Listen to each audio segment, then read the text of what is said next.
Okay, so here we have a question. Prove root 1 minus cos square theta sec square theta equal to tan theta. ഇത് prove ചെയ്യണം. So this is LHS and this is RHS. So LHS is equal to RHS എന്നുള്ള രീതിക്ക് ആക്കണം. ഒന്നെങ്കിൽ LHS കണ്ടുപിടിച്ചിട്ട് അതിന് automatic RHS എത്തും, അങ്ങനെ ഒരു മെത്തേഡ് ഉണ്ട്. അല്ലെങ്കിൽ RHS കണ്ടുപിടിച്ചിട്ട് ഓട്ടോമാറ്റിക് LHS എത്തുന്ന അങ്ങനത്തെ മെത്തേഡ്.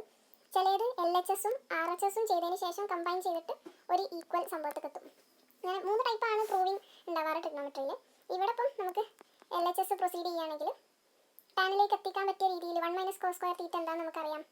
ഇറ്റ്സ് സൈൻ സ്ക്വയർ തീറ്റ. നമ്മളെ ഇത് വെച്ചിട്ട് ഐഡൻറ്റിറ്റി വെച്ചിട്ട് എന്നിട്ട് സീക്ക് സ്ക്വയർ തീറ്റ അങ്ങനെ തന്നെ എഴുതി. സീക്ക് എന്താണെന്ന് അറിയാം. സീക്ക് എന്ന് പറഞ്ഞത് 1 ബൈ കോസ് സ്ക്വയർ തീറ്റയാണ്. ഇതിപ്പോൾ എന്താവും? Sine square theta divided by cos square theta into ചെയ്താൽ ആൻഡ് എന്താവും? Root tan square theta. റൂട്ടും സ്ക്വയറും എന്താവും? It's tan theta.